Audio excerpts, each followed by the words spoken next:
I'm Graham with Miniature Market, and today we're going to be learning how to play Lorcana. Lorcana is the new trading card game from Ravensburger, and I'm really excited about it because it's completely Disney themed, and I'm a fan of both Disney and of trading card games. So I'm going to go over the rules on how to play, and this is a game that is designed with families in mind, so I'm going to try to be as thorough as possible. Some of the things I go over might seem second nature if you come from a background of playing trading card games, but I want to make sure that everyone knows how to play.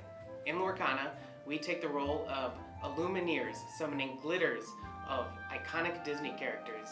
In Lorcana, you and your opponent will each build a deck of at least 60 cards, and your deck can have no more than 4 copies of any one card. In Lorcana, there are 6 different types of ink of the cards that you can play. So there are amethyst cards, amber cards, ruby cards, emerald cards, sapphire cards, and steel cards. If you have trouble seeing the colors, each card does have a little symbol here letting you know which type of ink they are. In your deck, you can have up to 2 different types of ink. You can play with just 1 type of ink or 2, but you can't play with 3 kinds of ink. Those are the only restrictions to deck building in the game. So how do we play? Well, in the game, we'll take the role of Illumineers, summoning glitters of iconic Disney characters, such as Mickey Mouse and Starkey. We will use our cards to race our opponent to gain 20 lore. Once you gain 20 lore, then you win the game. The cards in your deck will consist of characters, items, and actions. And how do we play these cards? Well, we have to pay for their ink cost. As you can see in this top left corner of each card is a number, and that's how much ink we need in order to play the card. But how do we get ink? Well, you see that these 2 cards have a golden ring around their cost. This is the inkwell icon. This means that once per turn, you can reveal a card with the inkwell icon and put it face down.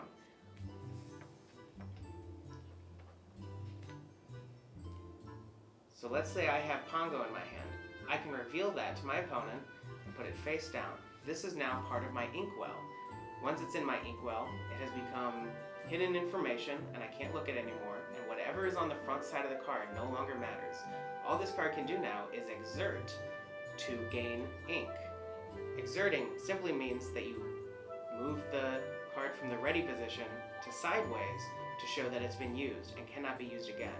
After I exert this card, I add 1 ink, which will allow me to play any card that just costs 1. That is the main way to get cards into your inkwell, but there are certain cards that have special effects that will allow you to get cards into your inkwell, such as Mickey Mouse Detective. He says that whenever you play Mickey Mouse Detective, you put the top card of your deck into your inkwell. Now, when you do this, you do not need to check to see if that card has the inkwell icon, because it is this card that's putting it into play instead of you doing that for your turn. So whatever's on the front doesn't matter, and like I said, it's hidden information, so you can't even look at the card that you put into your inkwell. Now let's look at what these cards can do. Let's look at Aladdin, Street Rat. Now here's the name of the character. You can see it's Aladdin, Street Rat, but there are other versions of Aladdin as well, such as Prince Ali. Now keep in mind, since we're playing with glitters of Disney characters, then it makes sense within the lore of the game to have both Street Rat and Prince Ali out on the same time. In fact, you can play 2 copies of Aladdin Street Rat if you have them, and it still makes sense that they would exist simultaneously. When you play a character, you need to wait for its ink to dry, which means that you can't do much with it on the first turn it's out. Once you start your turn with a character in play, the ink dries and you can start using it to quest, challenge, or if it has certain abilities that require it to exert, you can do that. And also, cards can sing songs. So let's go over those now. This is a game where we're racing to gain the most lore. Questing is one of the most important parts of this game. As you see here, there's a little diamond icon on a character card. That is how much lore the character gains whenever you quest with it. So on your turn, you can exert a character to gain that much lore.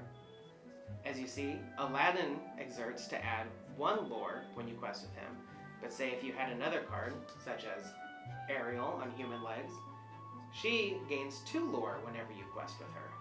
The other thing you can do with your characters is challenge your opponent's characters. As you can see here, there are 2 numbers on Aladdin. The first number is their strength. Their second number is their willpower. Say your opponent had a Dr. Facilier out that was exerted. On your turn, you can choose to exert your own character to challenge another exerted character. Each character would deal damage equal to their strength to each other. The other thing you can do with your character is challenge an opponent's character. You see, the first number here is the character's strength, where the second is their willpower. The strength is how much damage a character will deal in a challenge, and the willpower is how much damage it can take before being banished. So, let's say your opponent had an exerted Dr. Facilier. Now you can only challenge characters that are exerted. If on my turn I wanted to challenge Dr. Facilier, I could exert my Aladdin, and then they would each deal damage equal to their strength. In this scenario, Aladdin would deal 2 damage to Dr. Facilier, who has 0 strength, so he wouldn't deal any damage back. Now, let's say my opponent started their turn after they readied Dr. Facilier, and they wanted to do a challenge. Dr. Facilier has an interesting ability here called Challenger +2, which means whenever this character challenges, he gets +2. This is something that only occurs when he's the one starting the challenge. So he didn't gain the +2 when Aladdin challenged him. But now, if he wanted to challenge Aladdin, they would each deal their damage to each other again. So 2 more damage would be put on Dr. Facilier, and 2 damage would be put onto Aladdin. This number now meets their willpower, so both characters would be banished. As we saw with Dr. Facilier, some characters have special effects, such as Aladdin here, who has an effect called Improvise, which says that whenever you play this character, each opponent loses 1 lore. There are different types of effects you'll see. As you see with Aladdin, Prince Ali, his effect is called Ward. You might notice that the name of these effects look a little different. That's because Ward is a common effect that you will see on multiple cards, whereas Aladdin's is a special effect for this card that's more based on the story of the movie he's from. Some characters have abilities that you need to exert in order to do, such as Iago, Loudmouth Parrot. Iago's ability says that after you exert Iago, you can choose a character to gain Reckless until the end of their next turn. Reckless is an ability that says that that character can't quest and must challenge if able. Now, what would happen if I had an Iago and my opponent had an Iago? Well, if I exerted Iago, giving this one Reckless, what that says is he cannot quest and has to challenge if able. Now, you can actually bypass the challenging because it can only challenge if able. So if on my opponent's next turn, they decided to exert Iago for his effect to give one of my characters Reckless, well, that gets around needing to challenge. I know that part might be a bit more technical, but it's a question I've seen online, and so I just wanted to clarify it. If it doesn't make sense now, I think it'll make sense once you're playing the game. The last part of the character card that I want to go over is the classification line here. Here on Stitch, we have a Storyborn, Hero, Alien. These words only affect gameplay in certain circumstances, but I wanted to show the difference between a Storyborn card and a Dreamborn card. Storyborn characters just depict the characters as you know them from the movies you've seen. So this is Stitch as he appeared in Lilo and Stitch. Whereas if we look at Peter Pan Never Landing, he is a Dreamborn character, which means it's a unique spin on that character, and they can sort of change him up a bit. You can sort of think about these characters as appearing as their idealized selves. The last kind of card you'll see is a Floodborn character. Now, Ravensburger has been a bit hush-hush on the implication of what a Floodborn character is, but we'll notice that they also appear a bit different than we know them. Also, every Floodborn character has this unique ability called Shift. Now let's look at how Shift works. Aladdin Heroic Outlaw says Shift 5, which means I can play this on top of another Aladdin card by paying its shift cost. So, if I have Aladdin Street Rat out, I could pay 7 ink to play another Aladdin Heroic Outlaw. Or if I don't have 7 ink, I could pay 5 ink to put it on top of Aladdin's street rat. This will mean I will have 1 less character than if I paid the whole cost. However, this lets you get them out cheaper, and as long as the character that was already in play's ink is dry, the shifted card's ink will also be dry. So I can immediately use this Aladdin to challenge or quest. Another example of how classifications could affect the game is if we look at Captain Hook, Forceful Duelist. He is a villain, and there are certain cards that might give a bonus to heroes or villains, such as Vicious Betrayal, which gives a +2 strength to the chosen character. Unless that character is a villain, it gets +3. Now, if a character is a villain, it will always be listed here in the classification. You might notice that Iago is only listed as an ally, so even though he was in a villainous role in the movie, he won't get the bonus. So that's what we need to know about character cards. I know it's a lot, but the next 2 kinds of cards are a lot more straightforward. Let's look at an item card. Item cards are cards that also come into play and stay out in play. The cool thing about items is that you do not need to wait for their ink to dry, so you can use them right away. This item, Shield of Virtue, has an additional cost that needs to be paid in order to use it. So, while it does cost 1 ink to get into play, it also costs 3 ink and exerting it in order to use. Some items won't have another cost that you need to use, but otherwise affect gameplay, such as the Coconut Basket. Coconut Basket says that whenever you play a character card, you may remove 2 damage from chosen character. So this is an effect that will just sit out and happen anytime you meet this condition. Next, we have action cards. Action cards have a one-time effect and then are discarded to your discard pile. So here we have Control Your Temper, which will give the chosen character -2 strength this turn. There is a special kind of action card called songs. Songs will be classified here, and all songs have a cool ability where they can be played for free by letting your characters sing the song. So let's say I have Aladdin out and his ink is dry. Well, 1 jump ahead costs 2 ink, so as long as you have a character that costs 2 or more ink, you can exert that card in order to play this for free. So that's what our cards do. But how do we start the game? First, you want to take your deck and shuffle it up. Then you want to set your lore to 0.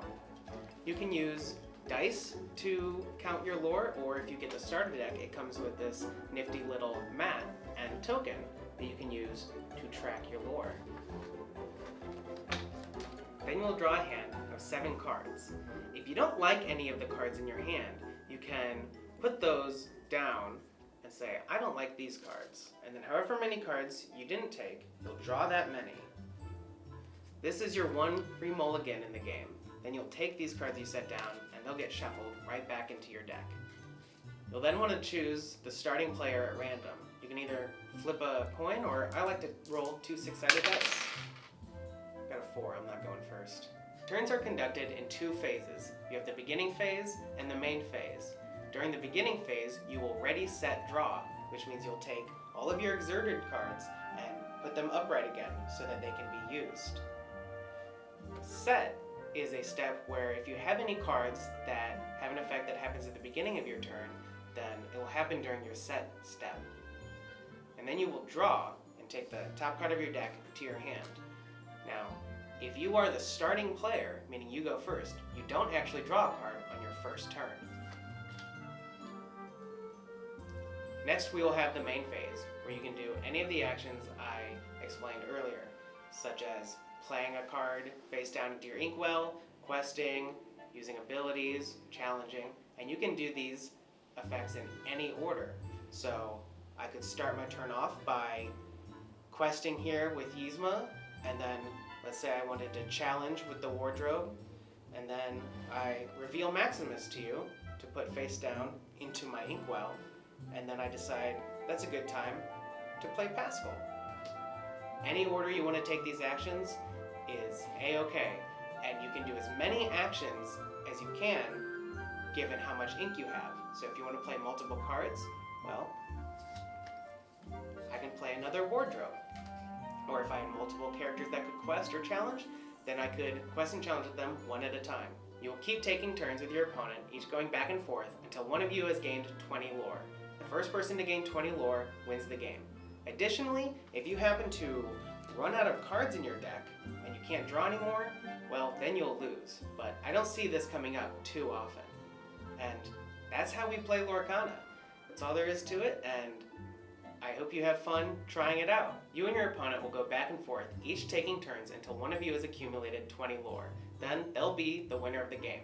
Additionally, if you happen to run out of cards in your deck and you can't draw anymore, you'll lose the game. But I don't see this coming up very often. And that's how you play Lorcana. If you're still a bit confused on the rules, we're also going to be adding a gameplay video where we play the starter decks. And hopefully watching the game in action helps you get a better feel for the game. That's it now, so what else can I say except you're welcome.